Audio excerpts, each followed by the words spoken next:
The bridge of the UNS Vigilant was quiet, except for the steady hum of life support systems. Captain Jake Morrison sat in his command chair, watching the stars through the main view screen. They had been patrolling this empty part of space for 3 weeks now, and nothing interesting had happened. "Captain," called Lisa Bennett from the communications station. Her voice carried a note of confusion that made Morrison turn his head. "I'm picking up something strange on the long-range sensors." Morrison stood up and walked over to her station. Lisa was one of the best communication officers in the fleet, and if she said something was strange, it usually was. "What kind of strange?" he asked, looking at the dancing lines on her screen. "It's a signal, sir, very weak. It's coming from outside our patrol zone, maybe 3 days away at maximum speed." Lisa adjusted her headset and frowned. "It's not on any frequency we normally monitor." Lieutenant Commander Nick Sullivan looked up from his tactical station.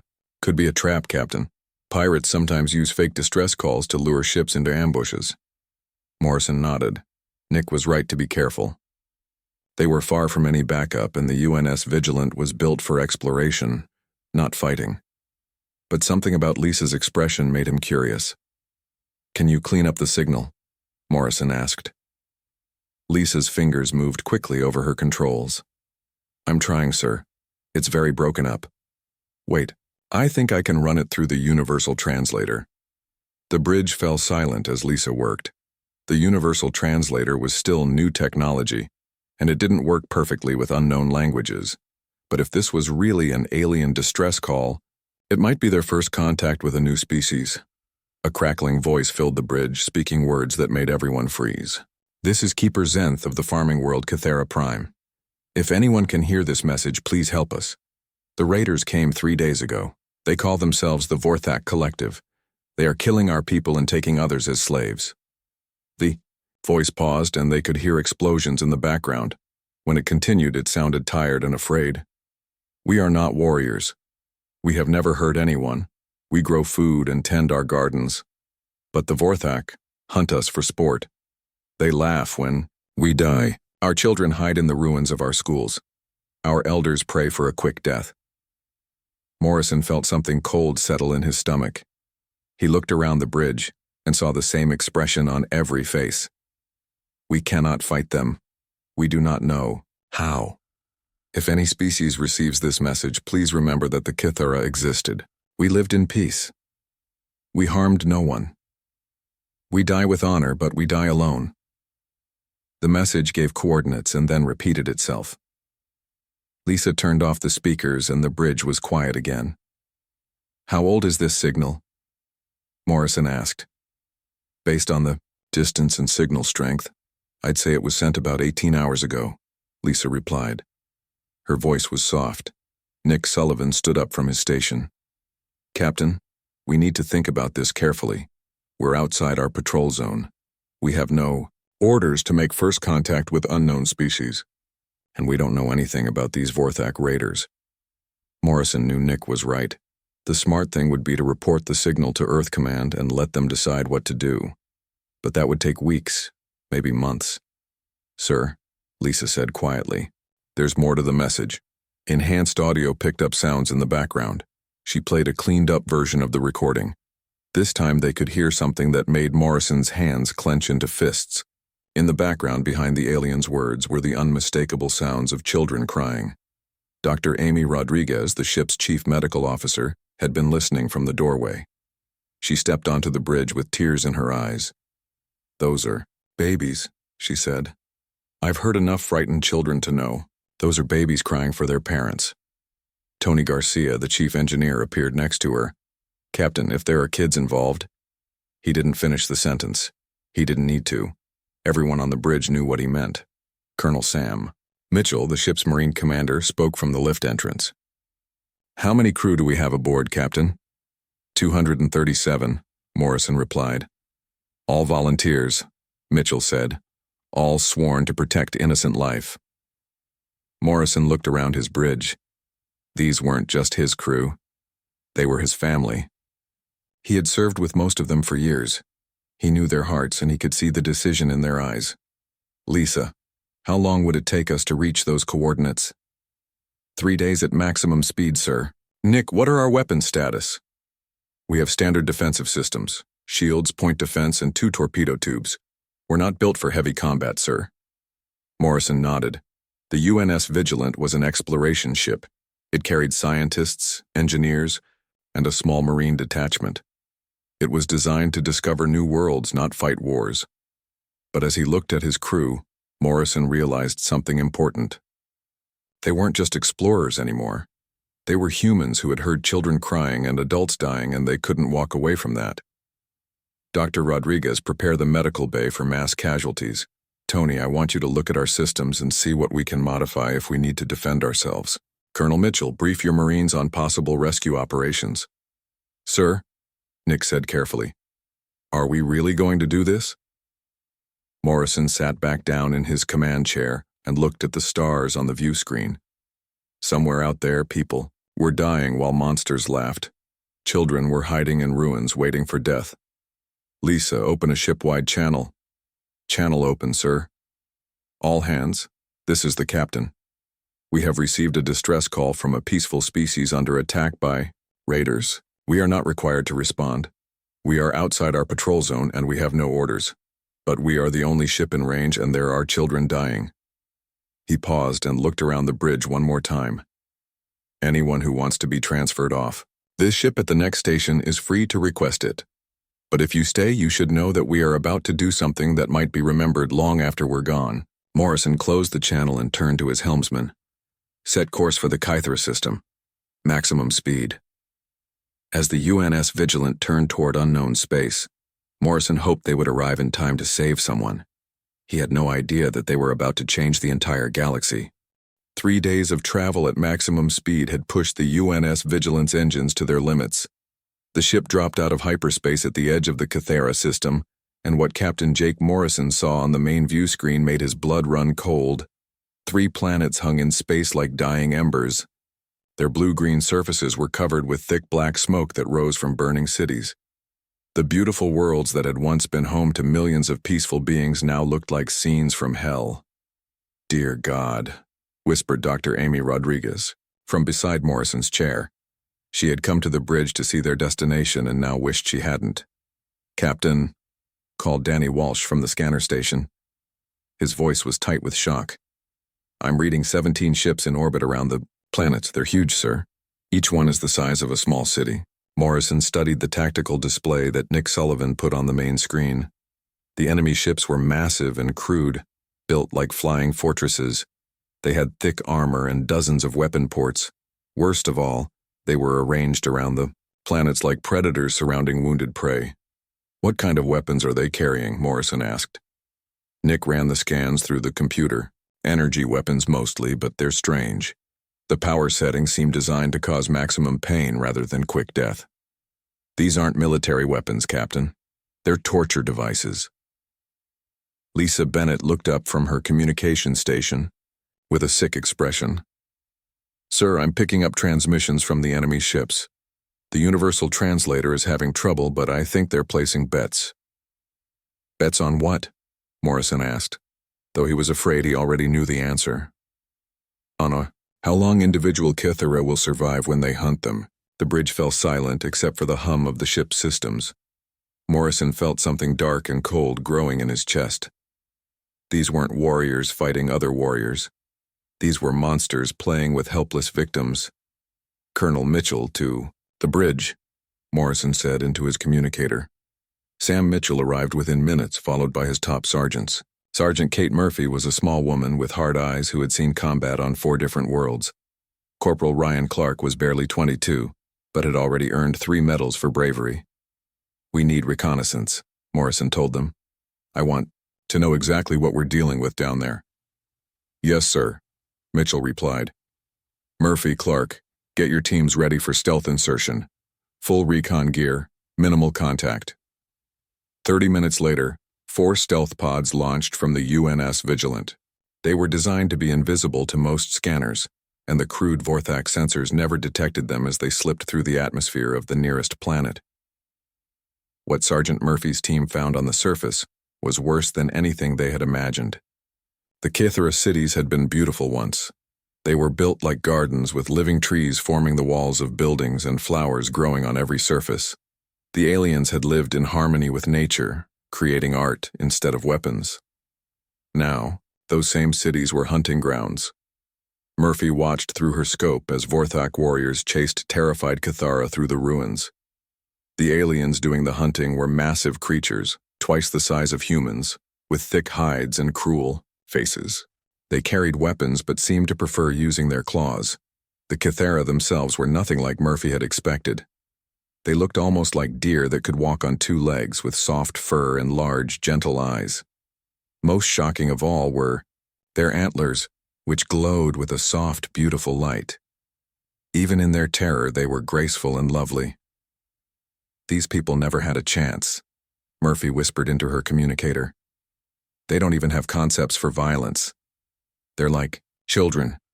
Corporal Clark's voice came through the comm system, tight with anger. Sergeant, you need to see this. 2 blocks north of your position. Murphy made her way through the rubble of what had once been a school. In the basement, she found Clark kneeling next to a small group of Cathara children. They couldn't have been more than 5 or 6 years old, huddled together in the corner behind the body of an adult. That's their teacher, Clark said quietly. She died protecting them. The kids have been here for 3 days without food or water. The young Cathara looked up at the human Marines with huge, frightened eyes. Their antlers glowed dimly, like candles almost out of wax. When Murphy reached out slowly with a water bottle, the smallest one tried to make himself even smaller, as if he could disappear. It's okay, Murphy said softly, though she knew they couldn't understand her words. We're here to help. The children didn't understand the language, but they seemed to sense something in her tone. The oldest one, barely bigger than the others, stepped forward and took the water bottle with tiny, shaking hands. Murphy felt something break inside her chest. These weren't aliens. These were babies. Frightened, lost babies whose only crime was being born into a world without weapons or warriors. Control, this is Recon Team 1, she said into her comm. We have survivors. Repeat, we have survivors and they're just children. Back on the UNS Vigilant, Captain Morrison received the reports from all 4 recon teams. The story was the same everywhere. The Vorthak weren't conquering the Cathara worlds, they were playing with them, hunting them for entertainment, making them suffer for fun. How many Vorthak are we looking at? Morrison asked Colonel Mitchell. Close. To 1 million spread across all their ships, Mitchell replied. They outnumber us more than 4,000 to 1. Dr. Rodriguez stepped forward. Captain, we have to do something. Those children down there are dying. Nick Sullivan looked up from his tactical station. Sir, with respect, we can't fight 1 million enemies with 1 exploration ship. We should call for backup. Backup will take weeks to arrive, Morrison said. Those kids don't have weeks. He looked around the bridge at his crew. These were good people. The best people he had ever served with. They had volunteered for exploration, not war. But they had also sworn an oath to protect innocent life. Tony Garcia spoke from the engineering station. Captain, I've been looking at our systems. We're not built for this kind of fight, but we might be able to modify some equipment. Turn industrial, tools into weapons. What did you have in mind? Morrison asked. Well, sir, those big ships have to have blind spots, and they're not expecting anyone to fight back. The Cathara never learned how to fight, so the Vorthak probably think war is just hunting. Morrison studied the tactical display again. The Vorthak ships were arranged with no thought to defense. They were confident and lazy like bullies who had never been challenged. Dr. Rodriguez, prepare the medical bay for casualties, both ours and theirs. Ours and theirs, sir? She asked. Morrison turned to look at the view screen, where the 3 burning worlds continued to die slowly. If these Vorthak want to see what real predators look like, we'll show them. But we're still human. We'll save who we can, even if they're our enemies. He sat down in his command chair and looked at his crew one last time. Lisa, open a channel to the Vorthak fleet, all frequencies. Channel open, sir. Morrison took a deep breath and spoke words that would be remembered across the galaxy. This is Captain Jake Morrison of the human vessel UNS Vigilant. You have harmed children. You will cease all operations and surrender immediately, or we will demonstrate why our species survived on a death world. The response from the Vorthak fleet was immediate. Laughter, cruel, mocking laughter that filled the bridge speakers. Morrison smiled, but it wasn't a nice smile. Tony, are those modifications ready? Yes, sir. All systems converted and standing by. Good. Let's show them what humans do to monsters. The laughter from the Vorthak fleet died away as Captain Jake Morrison closed the communication channel. On the bridge of the UNS Vigilant, his crew prepared for a battle they had no right to win. Tony, report on the modifications, Morrison said calmly. Chief Engineer Tony Garcia looked up from his station with grim satisfaction. Sir, I've turned our mining lasers into precision cutting tools. They won't punch through heavy armor, but they can slice through sensor arrays and weapon mounts. Our cargo bay doors have been rigged to launch supply containers like missiles, and I've overcharged our deflector dish to create electromagnetic pulses. Unconventional, but it might work, Nick Sullivan said from Tactical. Captain, I've analyzed their formation. Those big ships are arranged for intimidation, not defense. They have massive blind spots, and they're not even watching for attacks from below. Dr. Amy Rodriguez finished checking her medical supplies. Sir, I've prepared emergency medical kits and trauma packs. If we're going to rescue survivors, we'll need to treat them quickly. Colonel Sam Mitchell stepped forward. Captain, my Marines are ready for boarding operations. We have rescue protocols in place and charges set to disable enemy systems without destroying the ships. Morrison nodded. The plan was insane, but it was the only chance they had. The UNS Vigilant was fast and small compared to the massive Vorthak vessels. If they could use that speed and the enemy's overconfidence against them, they might be able to save some lives. All hands, battle stations, Morrison announced. Remember, we're not here to destroy ships. We're here to save people. The UNS Vigilant moved toward the Vorthak fleet like a hunting cat approaching a pack of sleeping wolves. The human ship was so small compared to the enemy vessels that their crude sensors barely registered it as a threat. The first Vorthak commander to notice the approaching ship sent a message that made his bridge crew laugh. Look, brothers, a tiny prey ship comes to fight us. Shall we capture it quickly or play with it first? That laughter stopped when the UNS Vigilant suddenly accelerated to attack speed and dove beneath the massive enemy vessel. Tony's modified mining lasers fired with surgical precision, cutting through sensor clusters and weapon mounts. The Vorthak ship didn't explode. Instead, it went blind and helpless. What was that? Roared Fleet Commander Krax from his command ship. How did such a small vessel move so fast? The answer came as the UNS Vigilant darted between two more Vorthak ships like an angry wasp. Instead of trying to destroy the massive vessels, it targeted their artificial gravity generators and life support systems. Within minutes, two more enemy ships were disabled, their crews floating helplessly in zero gravity. This is impossible, muttered a Vorthak warrior as he watched the human ship dance through their fleet. Ships cannot move like that. It violates the laws of honorable combat. But humans had never cared much about honor when children were dying. Colonel Mitchell's Marines launched in boarding pods toward the disabled ships, but instead of attacking the enemy crew, they went straight for the prison sections where Cathera captives were held. Sergeant Kate Murphy blasted through the door of a prison cell and found 12 Cathera adults huddled together in terror. Their soft fur was matted with dirt and their glowing antlers had dimmed almost to nothing. When they saw the armed human, they pressed themselves against the wall. Easy, Murphy said, removing her helmet so they could see her face. We're here to help. We heard your distress call. She couldn't speak their language, but she held up her hands to show she wasn't holding weapons. Then she pointed to herself and said, Human, friend. The oldest Cathara, his antlers barely glowing, stepped forward carefully. He touched his chest and said something in his own language. Then, in broken English learned from monitoring human transmissions, he whispered, Thank you. Similar scenes played out across 3 Vorthak ships as Marine teams rescued captured Kithra, while leaving small gifts for their captors. The gifts were explosive charges that didn't destroy the ships, but disabled their artificial gravity permanently. Back on the UNS Vigilant, Dr. Rodriguez worked frantically to treat rescued Kithara. The gentle aliens were suffering from starvation and terror, but they seemed amazed that the humans were helping them. One young Kithara female kept touching Dr. Rodriguez's hands, as if she couldn't believe someone was being kind to her. "Captain," reported Danny Walsh from sensors. "The Vorthak are trying to regroup, but half their fleet is disabled. The other half is confused because we're not fighting the way they expect." Morrison studied the tactical display. "What do you mean?" "Sir, they keep trying to engage us in direct combat, but we won't stay still long enough.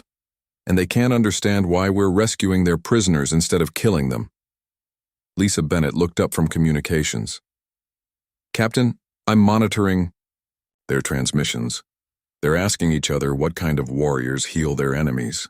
That was when Morrison realized something important. The Vorthak weren't just losing the battle. They were losing their understanding of what battle meant. For their entire existence, the Vorthak had fought weak opponents who couldn't fight back. They had never encountered anyone who could match their strength while still showing mercy. The concept was breaking their minds. "Sir," Nick Sullivan called out, "the enemy flagship is moving toward us. It's 3 times our size and heavily armed." Morrison looked at the massive ship approaching them. Fleet Commander Krax had decided to end this embarrassment personally. "Tony, how are our power levels?" "Getting low, sir. We can't keep this up much longer." Morrison made a decision that would echo across the galaxy. "Lisa, open a channel to the enemy flagship." "Channel open, sir." "Fleet Commander Krax, this is Captain Morrison. I know you can understand me. Your people are monitoring our communications." There was a pause, then a deep growling voice filled the bridge. "Human Captain, you fight like a coward. You do not face us with honor." Morrison smiled grimly. "Commander, we come from a world that tried to kill us every day for millions of years. We learned that the only honor that matters is protecting those who cannot protect themselves. You've forgotten what it means to protect instead of destroy." "You speak nonsense," Krax replied. "The strong rule the weak. This is the way of the universe." "No," Morrison said quietly. "The strong protect the weak. That's what makes them truly strong." As if to prove his point, Dr. Rodriguez's voice came over the ship's communication system. "Captain, we have a critically injured Vorthak in Medical Bay 2. He was hurt during the boarding action. Permission to treat him?" Morrison keyed his communicator. "Permission granted, Doctor. Save his life." The communication channel with the Vorthak flagship was still open. Fleet Commander Krax heard every word. You heal your enemies?" Krax asked, his voice confused. "We heal anyone who needs healing," Morrison replied. "That's what it means to be human." For the first time in Vorthak history, Fleet Commander Krax had no response. On his flagship, younger Vorthak warriors looked at each other with confusion. They had been raised to believe that strength meant causing pain, but these humans were stronger than anyone they had ever fought, and they caused pain only to stop greater pain. "What are these creatures?" whispered Thek, Krax's own son, as he watched human medics treat wounded Vorthak with the same care they gave to rescued Kithara. The question spread through the Vorthak fleet like wildfire. For the first time in their violent history, they were seeing what real strength looked like, and they were afraid.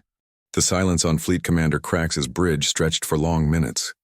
His warriors stood frozen, watching their view screen as human medics moved between beds treating Vorthak and Kithara patients side by side. None of them had ever seen anything like it. "Commander," whispered his tactical officer, "the other fleets are requesting orders. They want to know if they should retreat or attack." Krax stared at the human ship. It was tiny compared to his flagship, but it had done something impossible.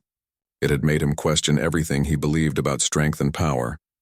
On the UNS Vigilant, Captain Jake Morrison received reports from all over his ship. The rescued Kithara were being treated in 3 different medical bays. Colonel Mitchell's Marines had successfully disabled 8 of the 17 Vorthak ships. Most importantly, they had saved over 300 Kithara lives. But the cost was showing.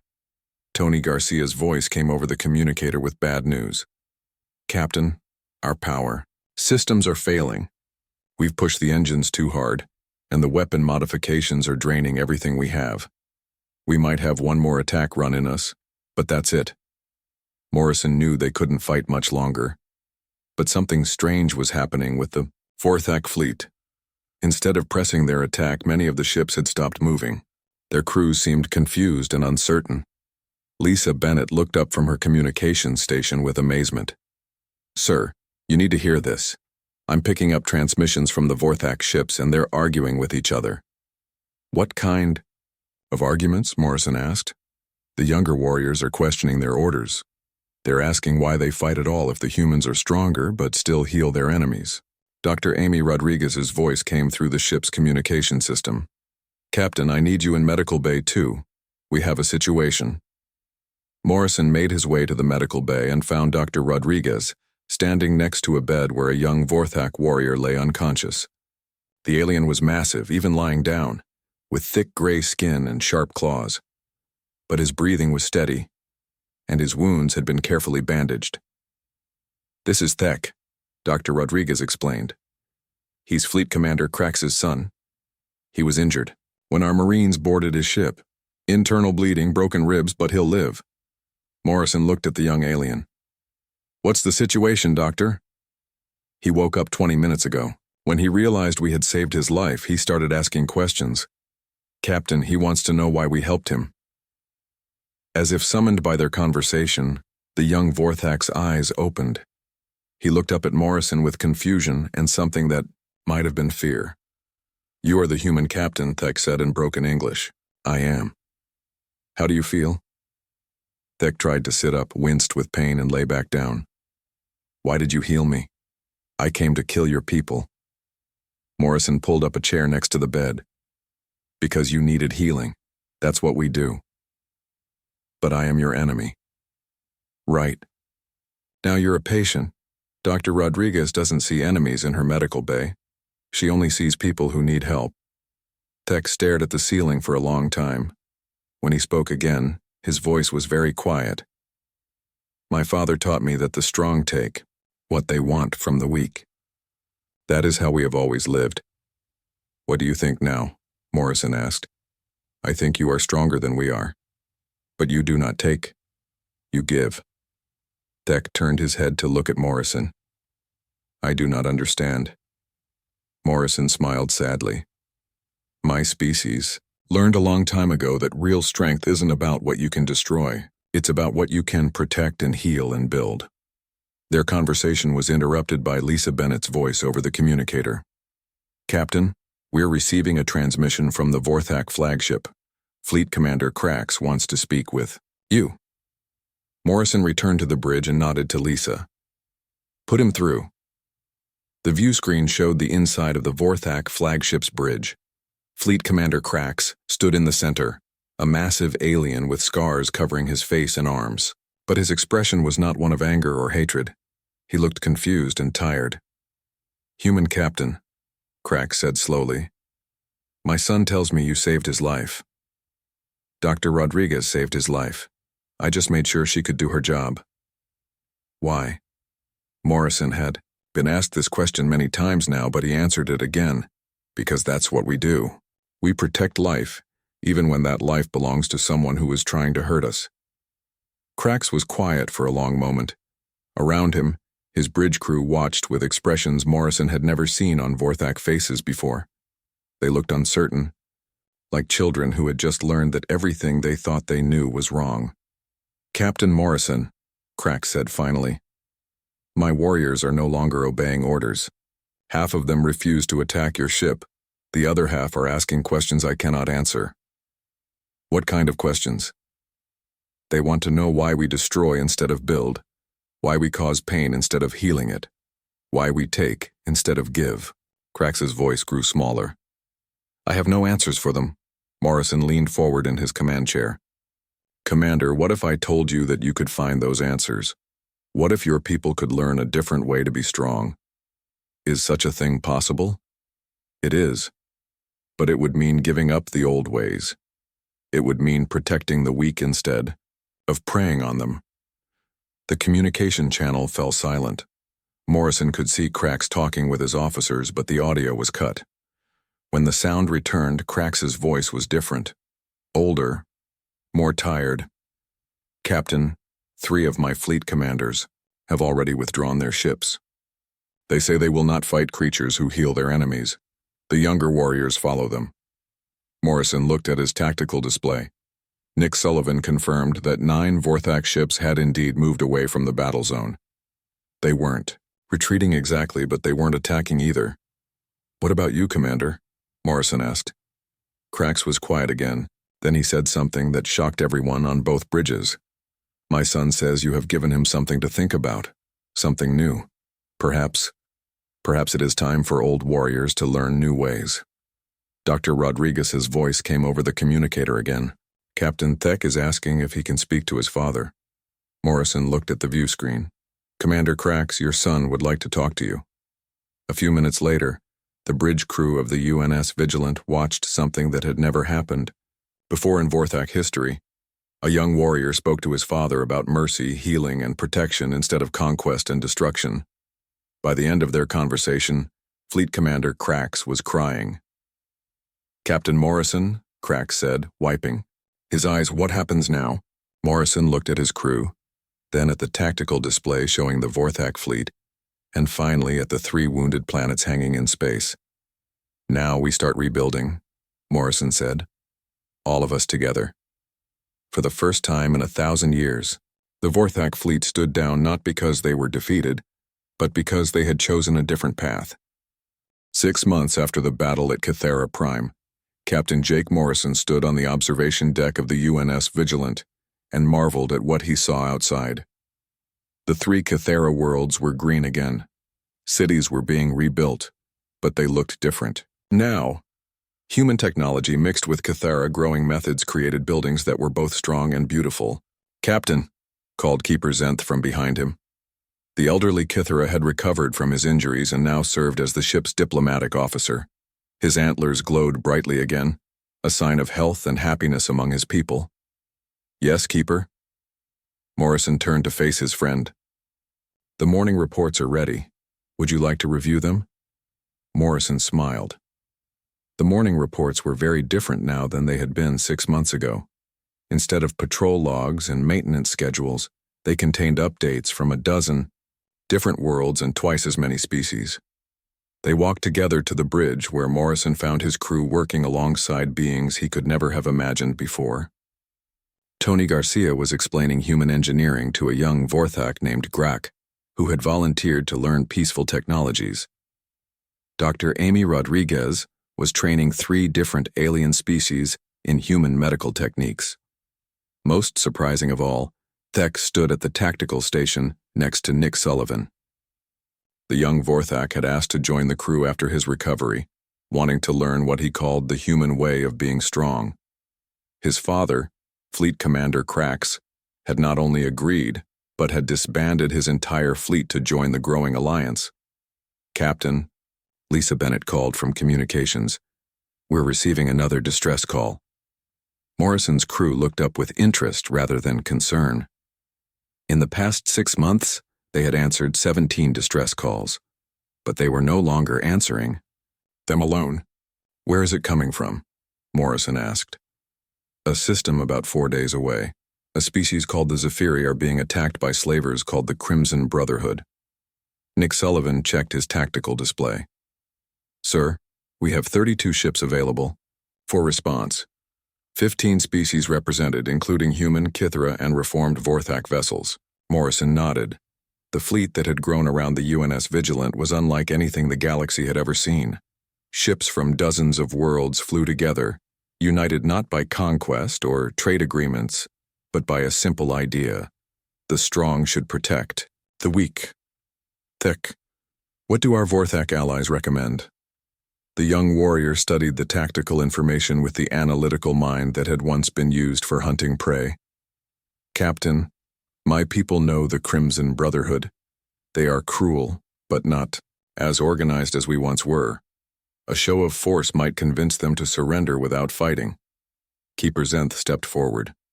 "Captain, my people have been growing emergency food supplies for refugee situations. We can have relief ships ready within hours. Dr. Rodriguez looked up from her medical reports. I'll coordinate with the other medical teams. We have doctors from 8 different species now. We can handle any type of injuries. Morrison felt a warmth in his chest that had nothing to do with the ship's climate control. These beings from across the galaxy had learned to work together like a family. They trusted each other and supported each other in ways that transcended species barriers. All right, everyone. Let's go save some people. 4 days later, the combined fleet dropped out of hyperspace at the edge of the Zephyri system. The Crimson Brotherhood's ships were smaller and fewer than the Vorthak fleet had been, but they were attacking a species that seemed even more helpless than the Cathara. The Zephyri lived in floating cities in their planet's atmosphere. They were delicate beings who looked like living crystals, and their cities were works of art that sparkled like jewels in the sunlight. The Brotherhood's ships were crude and ugly by comparison, like vultures circling something beautiful. Morrison opened a communication channel to the slaver fleet. But this time, he wasn't speaking as one ship against many. He was speaking for an alliance of free worlds. Crimson Brotherhood vessels, this is Captain Jake Morrison of the United Species Alliance. You are attacking innocent civilians. Withdraw immediately or face the consequences. The response was predictable. Laughter and threats. But the laughter died when 32 ships of different designs and origins moved into attack formation. The slavers had expected to face one species. Instead, they found themselves looking at the combined might of worlds that had chosen cooperation over conquest. The battle lasted less than an hour.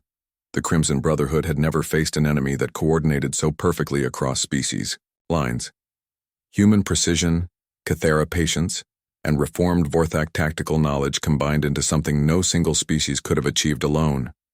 When the slavers surrendered, they were treated the same way the Vorthak had been 6 months earlier. Their wounded were healed, their prisoners were freed, and they were offered a choice: continue their old ways alone, or learn new ones with the Alliance. Most chose to learn. After the battle, Morrison found himself on the observation deck again, watching the rescue operations. Human medics worked alongside Cathara healers and reformed Vorthak engineers to help the Zephyri repair their floating cities.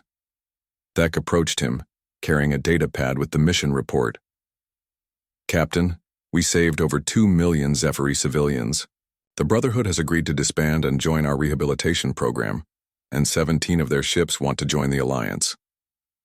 Morrison took the report but didn't read it immediately. Thek, can I ask you something? Of course, Captain. Do you ever regret leaving your father's fleet, giving up the old Vorthak ways? Thek was quiet for a moment, watching a human engineer and a Zephyri artist work together to repair a damaged city. Captain, my people spent 1,000 years believing that strength meant causing fear. We were strong, but we were alone. We had power, but no friends.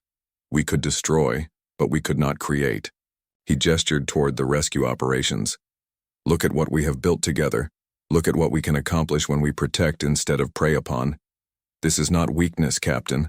This is the strongest thing I have ever been part of. Morrison smiled and clapped the young warrior on the shoulder. I'm proud of you, Thek. Your father would be too. He is, Captain. He told me so in his last message. Just then, Lisa Bennett's voice came over the ship's communication system. Captain, we're receiving another distress call.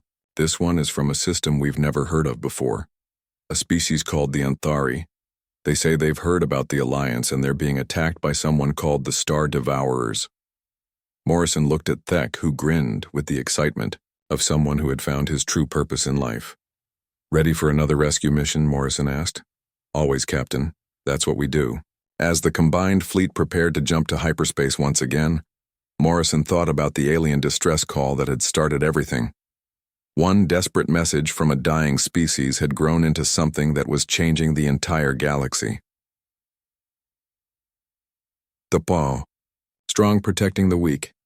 Different species working together. Enemies becoming friends through the simple act of choosing mercy over cruelty. Maybe this was what the universe had been waiting for all along. All ships, prepare for hyperspace jump, Morrison announced. We have people to save. The 32 ships of the United Species Alliance jumped into hyperspace together, carrying with them a message that now echoed across the galaxy. No one dies alone while they draw breath.